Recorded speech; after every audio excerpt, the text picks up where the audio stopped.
Hello, everybody, and welcome to Bold Live. I'm your host, Casey Kasprzyk, and supervising producer of The Bold and the Beautiful. And I'm here with our longtime production designer, six-time Emmy Award-winning creative genius, Jack Forrestel. Hello, Jack. Hello, Casey. How you doing? I'm good. I'm really excited to have you on here. A lot of our fans who tune in every week would love to meet the people that make bold and beautiful. And I don't think there's anyone more bold and beautiful than you, Jack. Thank you.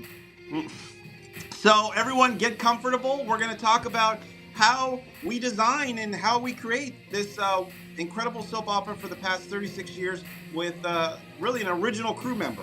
So get comfortable. It all happens in 3, 2, 1. Boom. All right, welcome to the show, Jack. First time here. I'm just Jack and I go back a long time. I've worked here almost 20 years, but I don't go as far back as Jack, who worked for the show before it even aired. We each probably spent about half our lives here, Well, this is true. This is true. and that, you know, This is anyway, true, it's but been a lot of fun. I wouldn't have it any other way. So, Jack, like I said, you are a production designer, but you originally started as an art director for the show, and Yes. working under the incredible Cy Tomashoff for many, many years. But tell me, tell 13 everyone. years. Okay, wait. Well, here's what. Before we go anywhere, I just want to say, your name is Jack Forrestel. That's very close to Forrester. Yeah, it's So you close. want to tell everybody watching how you? We don't ever have confirmation on it, but there's a lot of um, debate about you inspiring the Forresters. Well, it's funny. I met Mr. Bell in 1986. Um, and at the time, we had a Bible, and we had a family that was very similar to the Bible was very similar to Y&R. The names were similar and stuff like that. There was a family name called Chandler, and we were also going to do the show in Chicago. And we had sent the production designer had already gone to Chicago, visited a restaurant which we ended up copying the Cafe Russe from. And we were down that road of maybe a month into the design of the show when we were asked to just turn the show around and do it in LA. They decided that LA was great. We had all the locations right here. So we said, okay. And Okay, so we this had is already big been news. working on several sets. I mean, I don't know if everyone watching, that the Bold and Beautiful was originally going to be set in Chicago. Okay, but I think the Bells, after moving out to Los Angeles, thought LA might be a more scenic escape versus the other show that they were running, The Young and the Restless, which sets in the Midwest in Genoa Wisconsin. City Yeah, and Wisconsin. someplace. Yeah. So so tell me about that too. So here's a little secret about the Bold and the Beautiful. When you were designing the Forrester Mansion, Forrester Estate, it wasn't originally going to be a Beverly Hills estate. It was a Tudor style Mm-hmm. home that we actually started drawing. And we had a second story. Cy and I had done some surveys through neighborhood Hancock Park, which a lot of people in LA are very familiar with. Beautiful Mm-hmm. homes. And the nice thing about it is there's every kind of home that you have in the country there. So we True. found this great tour. And when we were told to turn things around, Mr. Bell said, I really like this set. I like this floor plan. Just make it my house, which he was building up in Beverly Glen, up in that area up on top of the hill. And we said, it's not a second story. That was the first thing we noticed when we went out there. And Mr. Bell said, that's okay. We'll never shoot that part of the roof. We will not give that away. And so we basically just turned the details around and made our house very Mediterranean, Right. as opposed to Tudor. And it had the And Southwest feel. right, and the beauty of it was there wasn't another show that was using LA the way we were going to use LA. And we did a lot of establishing shots in the beginning. And Casey, you've done a lot of establishing shots since you've been here, and it's just easy to go out the door and find some beautiful things to shoot here. Absolutely. So So it always kind of just like boggles my mind that if those two things, one, the show being set in Chicago in a Tudor style home, and it being Chandler Creations instead of Forrester Creations, it'd be feel very, very different. which brought me to mind to that restaurant that I went and visited in Chicago. The restaurant. It got a little digital on my end, but I think it might have been me. So I think I fixed it a little bit. Okay, sorry. It happens. This is Bold Live, so people expect this at this point.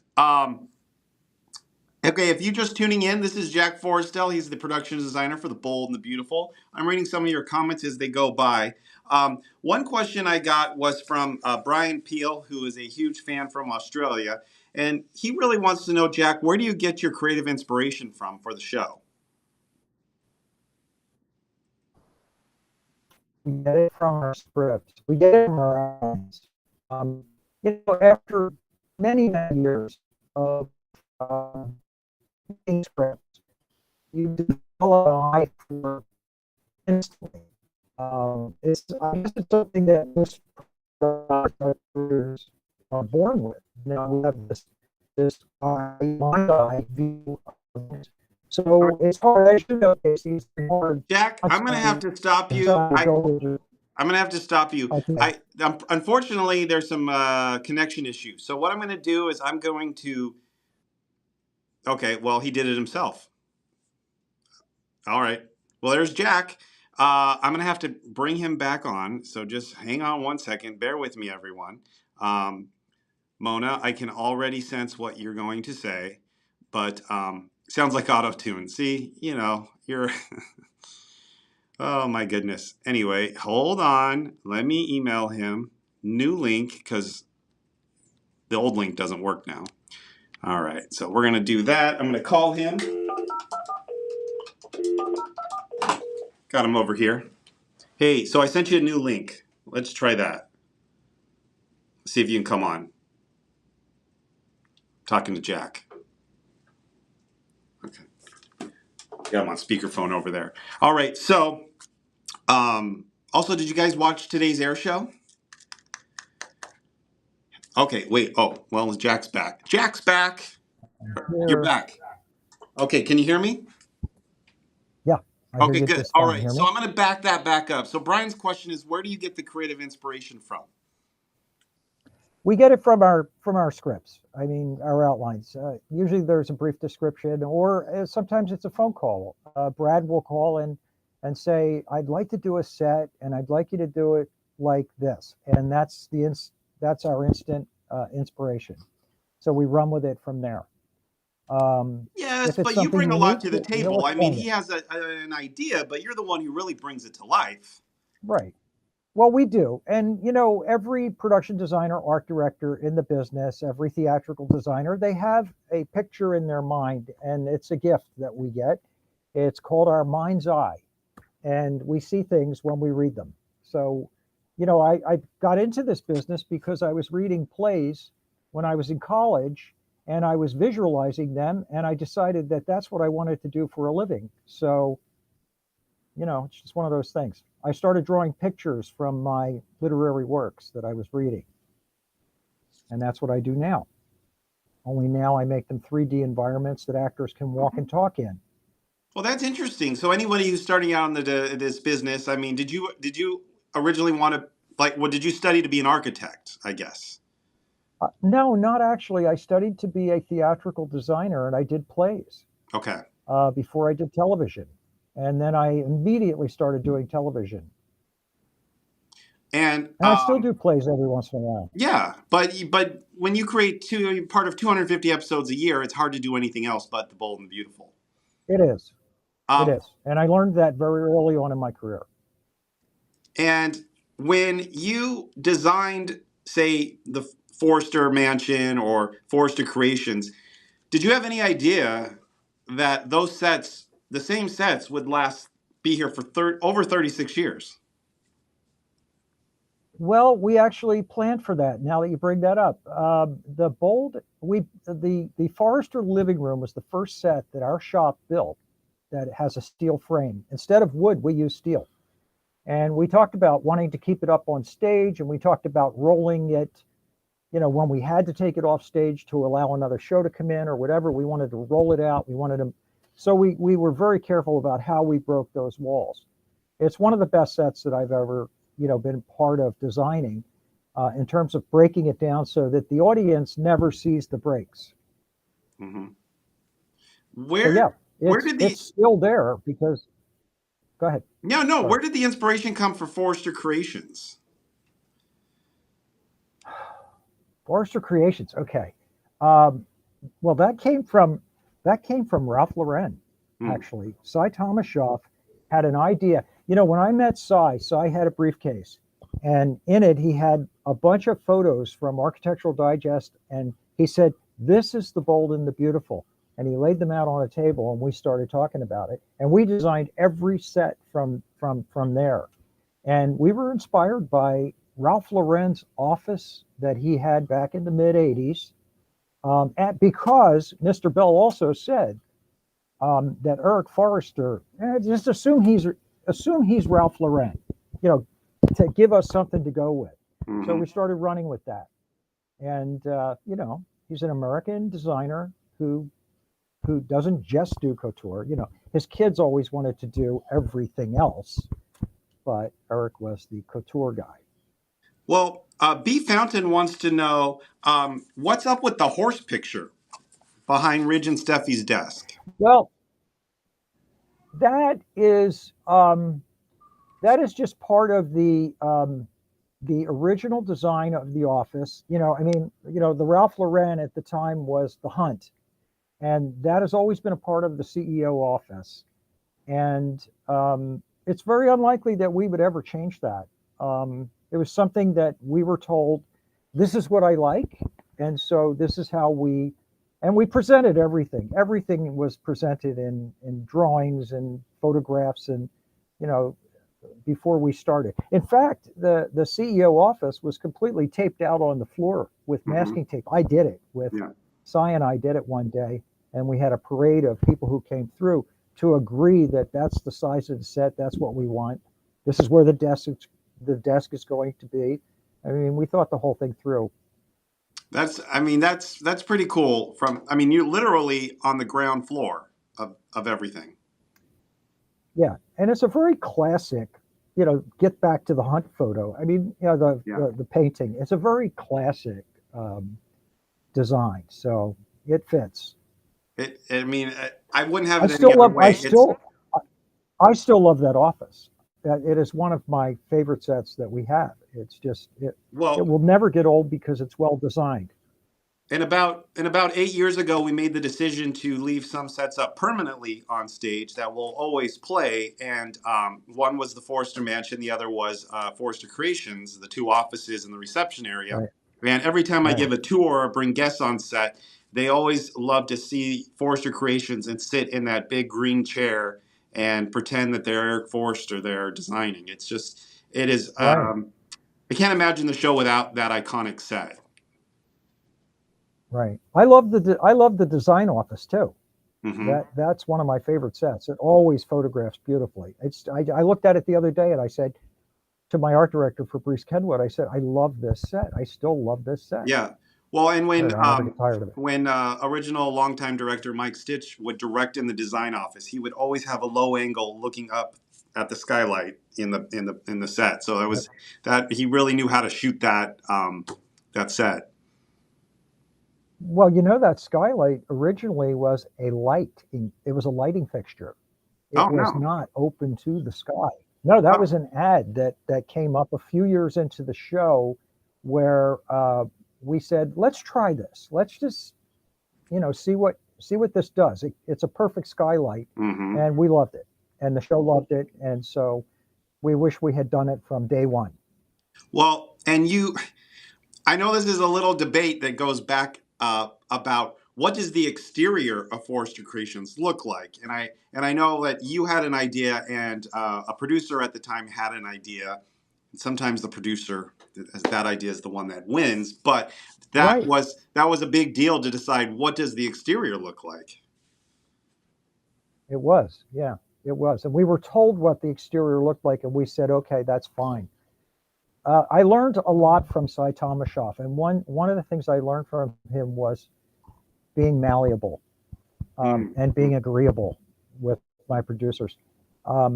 I mean, the bottom line is we're just here to make the show look Right. the way the the way Brad wants it to look. So I remember that search for that building. We found one. We liked it.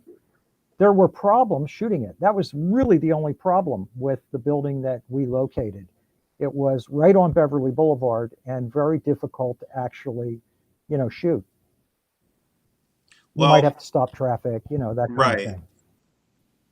But We don't care about that. We're if archaeologists. any of you are ever in Los Angeles, there you can find the exterior to Forrester Creations on Third and La Brea. It's over in that area there. I won't Right, give the exact address, right, but you can go search it right. out. So I have a And question from Teal Real Feel. They want to know, the Return Beach House looks incredible. Taylor's Beach House, has been seen this week, and people are loving it. What's your favorite set to work on, or what's been the most I challenging? love that. Yeah. I love that set. That Hmm. set is not a challenge, but we found a house. Cy and I drove out to the beach back in the 90s, and we got a list of locations to search, and we found one right off of Will Rogers State Beach, and that was it. And the biggest problem with that house was that I saw it in several movies and several films after that because they were doing a lot of shooting back in those days. They didn't change it, and it always looked like our set. But I do love that set. There's something right just about it that just feels right. And a little secret behind the scenes, but it's been mentioned many times in the press that a lot of the big homes, the big sets that are the homes on our show, are modeled after the Bell family's homes themselves. As Brooks' living room is modeled after Brad Bell's home. And we use the exterior for that, and so that's been really fun. But what I got to be a part of, Brad's beach house in Malibu, which you designed, from scratch, Right, right, and that was fun to see that process with you, and how detailed you are, right down to the front door being like a replica of that door, so that we could use right, the exterior of the house and cut inside. right. I mean, that was just amazing. Right. Well, and I do love that set too. It's one of my favorite sets today on stage, and it's one of the sets we generally play every week. Um, I just love you're able to get great shots from camera one, camera three. You get some depth Hmm. in that set. And the details do match the house to the point where if we go out on location, as you know, you can shoot anywhere, and we never have a problem tying it into our set. It's just one of those sets. I love it. It feels Um, right. We've got some great establishing shots of that with the helicopter, or yeah, now we use drones. drones all the time. Yes, exactly. Drones. Yeah, Um, why would you use a helicopter when you can use a drone? Now, was there what now in your career? Like, is there a set that stands out that um, was challenging, but I mean, for instance, fashion shows. When the show first started doing fashion shows, you had some elaborate sets that fit like the theme for the show, and that was a whole new designing outside of the box every time. Right. They were very challenging. For a few years, they were very important. They were big. Every time we did one, it was an event. And production value is important, but so is production cost. And Yeah. you know, that kind of thing can get quite expensive if you're designing a different look every time. I mean, even storing scenery, as you know, is expensive. So we had to design the fashion shows in such a way so that we could put them together with rented materials when we do them, as opposed to leaving things out in the warehouse for 6 months. That's a really important factor. So I would say the most challenging thing for me is to design scenery so that it's well used Hmm. and that the money's well spent, so that we're not storing huge blocks of scenery. Yes, you save money when you're bringing something in and out of the stage on a daily basis, if it's all together, which means a bigger block of scenery.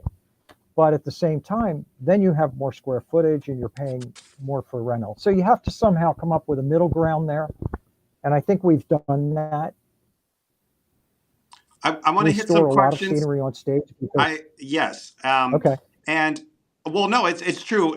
You talked about storage, and the fact is, this is a business, and we have to learn to run it efficiently. And sometimes storage costs are extremely expensive for a set right, that may be used in 4 episodes a year. So then we have to make the decision: is right, this worth paying for it because it's storing so much? And one of those sets that right. sadly we don't see anymore, and Melvin just pointed it out, is the Forrester pool area.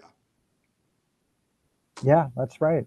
We Well, yeah. and I guess, yeah, that's one of well, Brad stopped writing it at a certain point and he decided he wasn't going to do it anymore. I I mean, mean, that it pool was, is iconic, though. we had a Ridge in lot, his we speedos. did some, We would oh never my have had goodness. Ridge in his speedos without that pool.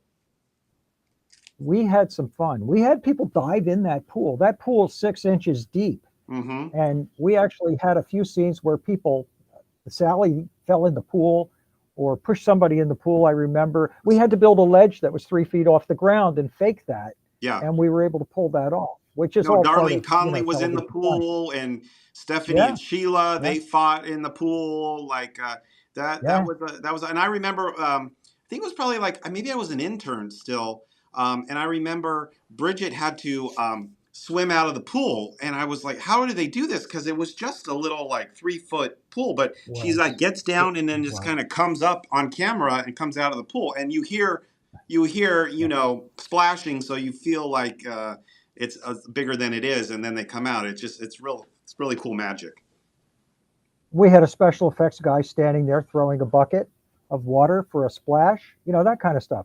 I mean, we made it work. Well, speaking of that Whatever you too, catch on camera. one set that I think probably was your most challenging, because how do you do this, was Nick Maroney's boat, the Shady Marlin. Yeah, I love that set. That Yeah, was that was fun. pretty It ingenious. was fun. Hmm. And we had to come up with a gimbal to rock it.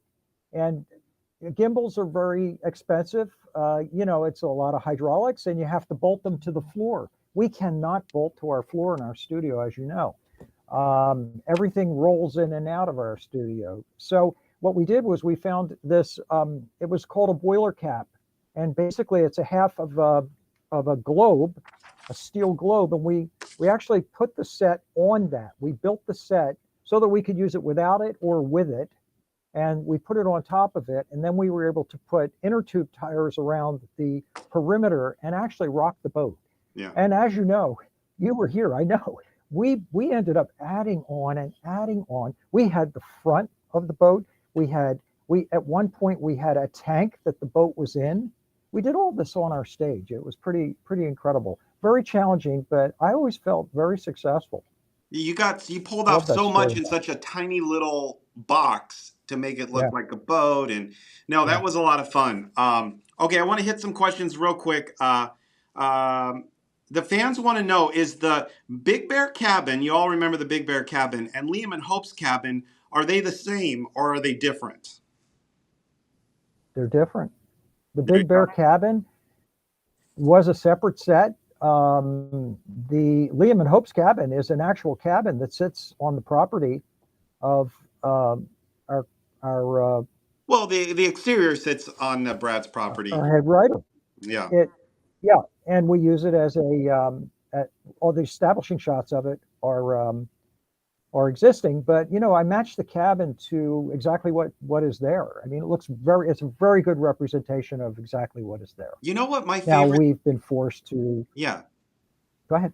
My favorite thing is, sorry, Jack, not to cut you off, but my favorite thing is when people say, "Hey, did you really shoot there, or is that a set? Like, did you really go shoot in Paris at that hotel, or you is that a set? Because you make it look so seamless." Yeah. Well, it's a lot of fun to actually try to pull that off. That's why I'm a stickler for little details. You remember you went to Amsterdam a couple years ago, Case, and I got some footage back the day before about the boutique from the boutique that we were suggesting was our boutique in Amsterdam, and it had a tile wall next to the entrance, and I very quickly made this 4 foot by 8 foot piece of tile that I copied from that set, and I put it right at the entrance so that when he came up the steps and went inside, it matched exactly what we Yeah. saw on the Okay. location. Hey, That's a lot of fun for me to do. I want to give a shout out to Lisa Fraza. She's watching. Hi, Lisa. And she says, "Jack, your academic and military background is very interesting." Well, we'll have to get into that next time. Lisa is our retired scenic artist who worked with us for the past 16 years, and she just retired. And we wish her the best. Yeah. We love her, and we know she's going to do great things in retirement. I noticed she just opened the Lisa Fraza studio, Oh, which is her art studio. all right. Well, we should talk to her. Now she's working for Lisa. There you Yeah, go. Okay, so she's Jack, working for Lisa. I want to open the phone lines and take some fan calls. If anybody would like to talk to Jack, please give us a call. But before I do that, not only have you designed, how many sets do you think you've designed? Oh, Have you ever I don't know. 1,000? We don't count them. Yeah, more. Over 1,000. Yeah, More. easy. Yes. From maybe Easy. 2,000.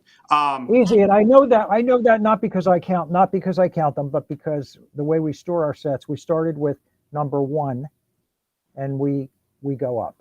We're over 2,000. So we are over 2,000. Over 2,000 drawings. That's incredible. Yeah.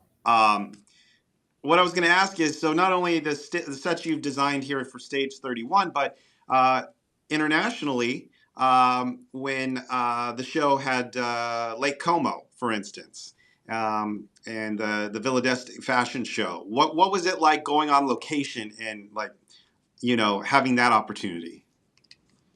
That was great. That was great. We did a fashion show, as you recall, in Villa d'Este, and it was interesting trying to work with the people there. When we left, they were very happy. We left presents for them. We left the ramp that we had designed. We left the banners that we designed with their logo on them. They were very grateful. And for years afterwards, I received, a mail from them. I could never afford to stay in the hotel myself. It was pretty high end, as you recall, Yeah. but it was such a beautiful place. I really enjoyed being there. Okay, so I want to just say a couple of things. So as the years go on, we take less and less crew on our international location shoots, and so the last time we shot in Italy in Puglia, we had a very small crew, and I worked very closely with Jack. I don't know if you all remember Hope and Liam's wedding on the cliffs in Pugliano Mare and the water and all that stuff. But Jack designed all the banners and the flags that we put there. And I remember you pretty much drew everything, and then we handed it over to an art director there, and they put them up, and that was really cool. And what you said is they loved them so much they asked if they could keep them so they could put them up, and we're of course but it's you explain things so well as a designer that it helps I don't know, it was very beneficial. Yes. That was an interesting project, Case, because it was the first time I was able to use Google Earth to actually design in a foreign country.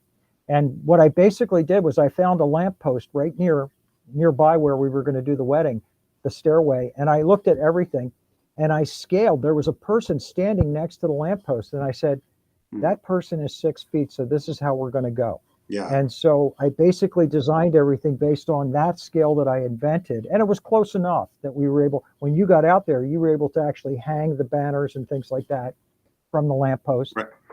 Um, Well, and then it was fun. And then you saved me in when we were in Abu Dhabi for Bill and Brooke's wedding. Cindy Pop, the director, she needed a canopy for Bill and Brooke to get married under, but also we needed it for lighting purposes. And the production company I was working with couldn't find an art director. I was like all day with them trying to figure this out. And I remember calling you in a panic and saying, "Can you design something and tell me what to buy?" And you sketched up Can I tell a you? drawing with dimensions and everything, and then we went You to know what I did? yeah. I did that on the hood of my car. Oh, really? I was actually working. I was working at my mother-in-law's house, and you caught me there. And so I found some paper in my trunk, and I pulled it out, and I had a pencil, and I did that sketch right there. And then I photographed it with my phone and sent it to you immediately. Remember?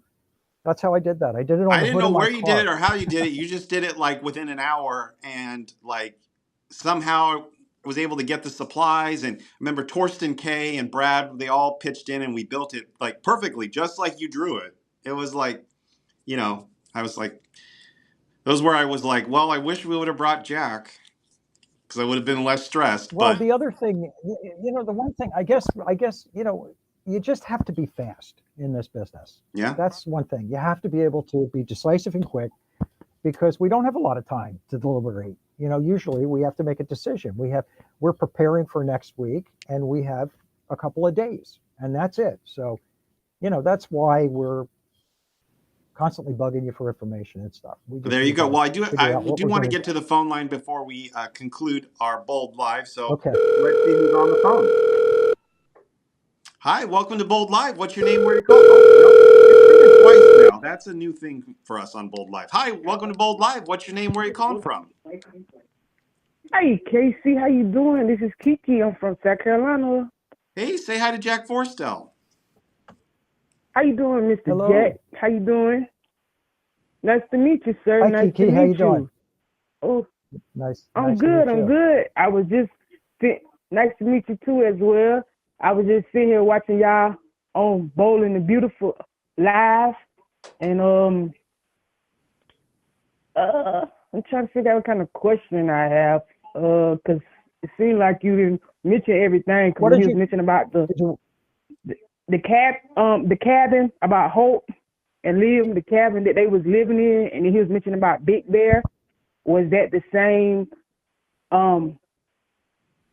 Is Big Bear is that the same cabin where Liam and Hope was living at, or is that Nope. in two different places, two different buildings? I mean, No.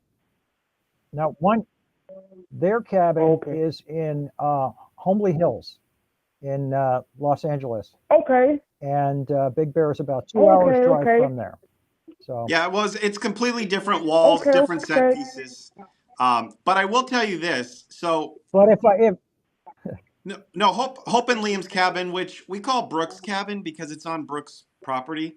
Um, on her property, Right. but it's originally twice as big as that. Okay, when it first established on the Oh, show, it was okay. twice as big. But one day we had a meeting about the sets, and we couldn't fit it in, and somebody, me, came up with this idea. What if we turn it this other way, and we can have half of it? So being Right. adaptable, Jack and his art director Fabrice said, oh, "Okay, we can make that work this one time." Well, we never put it back to its Right. full size. but we can put it back, Okay. and that's the good thing. But If you but guys we ever have the write, if you pieces, ever right? write something where we really need a crowd, all we need to do is turn that set around, and we can Right. do it, and it would be much larger if we Absolutely. needed to. All right, So Kiki, that's the thanks good for thing. calling in. Oh, you're welcome. Thank you. Bye bye. Bye.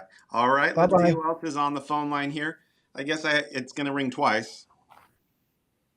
One, two. Hi, welcome to Bold Live. What's your name? Where are you calling from? Hey, my name is Rob. I'm calling from Los Angeles. Hi, Rob. Say hi to Jack. Hey, I got a question. Jack, I got to Hi, tell you, Rob. as a lifelong fan of the Bold and the Beautiful, yeah, hi, your set design is absolutely amazing, and it's been a pleasure to watch the show over the years, and it's aesthetically one of the best shows on television for sure. My question is, what would be your Thank you. dream design to make for a storyline? What would you like to build that you haven't built yet? Hmm. Um, Well, after designing over that's a 2,000, tough I one. don't think there's anything that will surprise him at this I, point. I don't write the scripts, so that's the thing. I have to be inspired by what I see. I'm inspired by the written word. So I can say this: whatever you write, we will do. We can do it. We just need space. It's always I space. think your If you favorite look over set, my shoulder, yeah. this is our this is our ground plan that we work from. We do the entire world of the Bold Well, and the Beautiful in 110 feet by 100 feet. We do that every day. well, after today's show, are we gonna be making Douglas a new bedroom somewhere? Oh, maybe in Steffi's house? I don't know. That's a good question, Maybe. Rob. That's a good question. We Should haven't, we tell them about our I don't All bedroom think right. Well, we, thank you situation? guys. Enjoy the show. yeah, I'm not allowed to No, we give don't away have. story information. Thanks, Thank you, Rob. Call Robert. anytime. Um, all right. Well, we got one, and let's get to the phone line one more time. Then I just want to wrap this up with a couple of questions I have from moderator David. That's one ring. Two. Hi, welcome to Bold Live. What's your name? Where are you calling from? Hey, Casey. Hi. Say hi to Jack. Hey, Jack. How are you? Good. How you doing?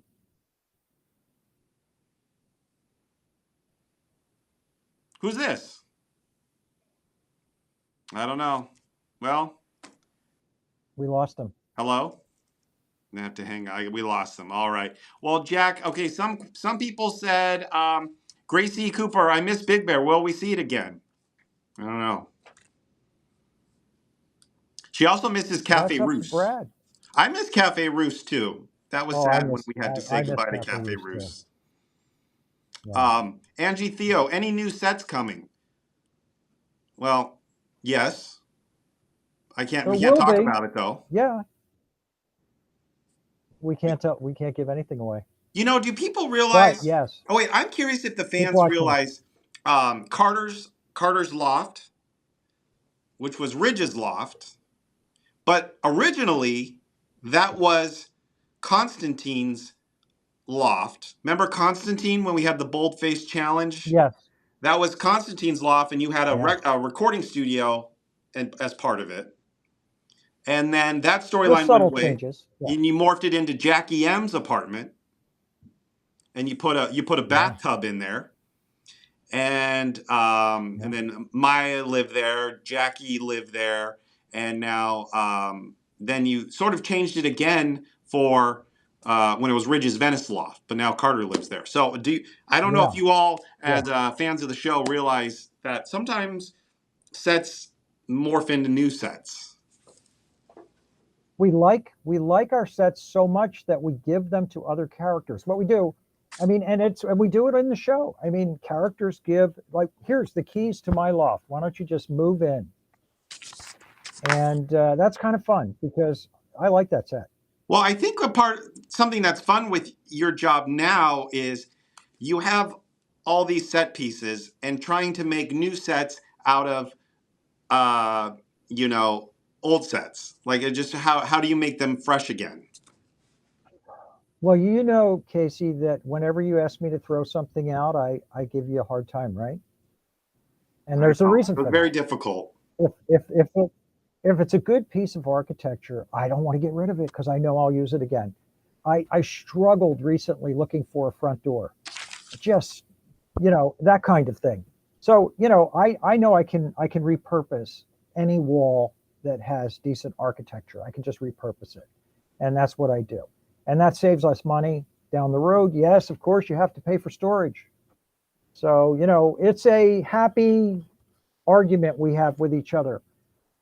We want to provide the best for the show and for our actors, but at the same time, we don't want to overstore and not use things. So that's where we're at right now. Yeah, well, okay. So I want to just two questions from Mona, who's a longtime viewer of the show. She wanted to know what was set From number. Montreal. What's set? Yeah, set number 1. Was that the design office? Well, Set Ridge's number office. 1. No, it was the police station. Really? Set number 1 was the first police station. So it wasn't the Yes. first set we saw on the show. It was your police station. It was in the police station was in the very first week of episodes. The first week of. We didn't shoot. The first week of episodes, we did not shoot entire shows. We shot maybe one show over 2 days or 3 days until we got our legs. That's what we were doing. But number 1 was the first set that I drew, and it was the police station. And I remember I drew 12 sets in such succession that we had to hire someone to help us, and we brought someone in to specifically draw sets who worked with us for a full year as we continued designing sets. And number 12 was the Forrester living room. Okay. There you go. Yeah. And Mona also wants to know, were you there? 2. Well, of course you were there, but she wants to say, like, were you there for the original Sally Spectra sets? Yeah. Yeah. Yes, I was. I remember we did a roof for Sally. We had Sally's roof. We had somebody climbing around her roof and looking in her window. If you were here long enough to remember that one. And Sally's set was an apartment that was. What's the name of that apartment building up on Rossmore? Mae West used to live there. Mm-hmm. That Like building. the Hollywood Tower? I can't recall the name. Oh, on Rossmore. It's just an old Hollywood building up on Rossmore. Yeah. And that is what we used as our inspiration for Sally's set. We found out that Mae West lived there, and we said that's got to be the building. Oh, okay. So because Sally was bigger than life, and so was Mae, and that's what we did. Well, Jack, I know it's been a long week, and production's dark next week, but that doesn't mean we're not working, because then the following week, we had a meeting earlier today.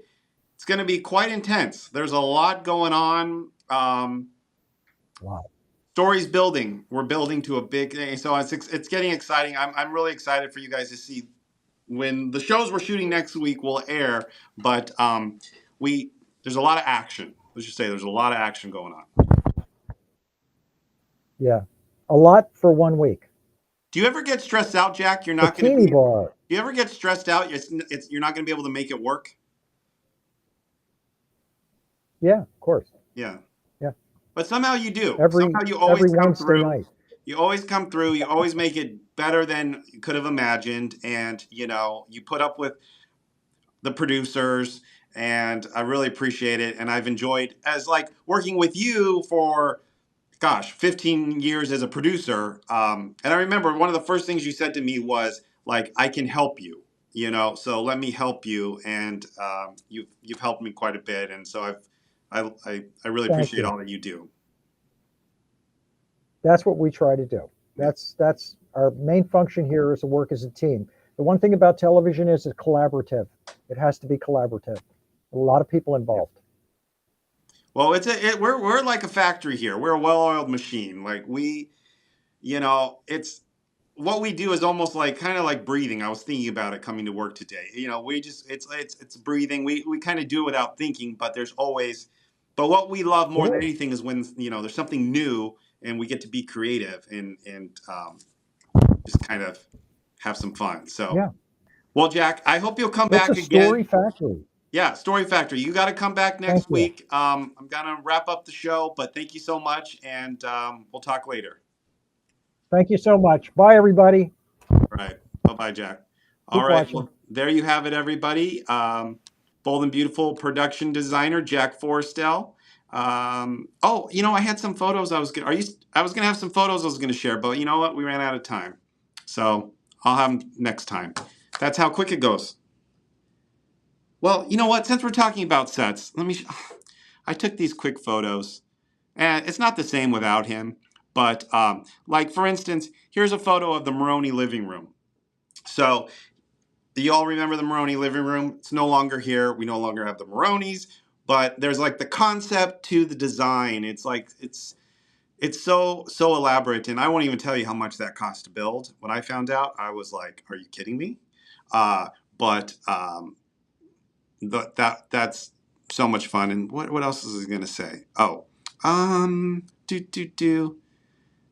yeah, we just have a lot of fun. I have a lot of fun with the set part of the show and seeing like when the outlines come out, like what are we going to design and how is he going to pull it off? That's always the big thing too.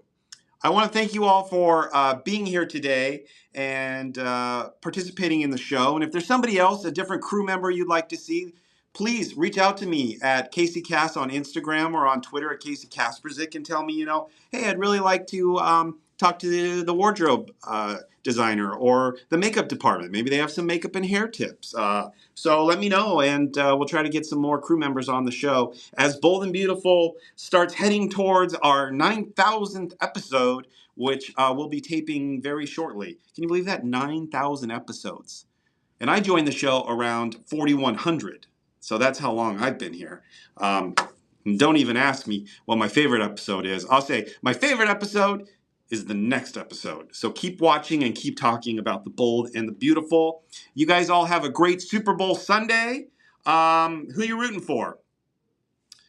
As you all know, this time a year ago, I was rooting for the Rams. And so I just think I'm going to have a good time and enjoy, the chips and dips and, cupcakes or whatever you're eating at your party or whatever you're celebrating, pizza. I hope you guys have a great weekend and all stay safe and happy and healthy and continue to watch The Bold and the Beautiful weekdays on CBS. And have a good Friday too. But until next time, I just want to remind you all to, well, here it comes. You know the drill. I want you to remind you to is it coming? Here we go. Be bold. Be beautiful. And that's it. I guess it's are we the technical difficulty on the outro? Like, are you really? Oh, here we go. And be back next week for an all new Bold Live. Have a good weekend, everybody. So that's it? Yes, Katie, that's it. She always wants more.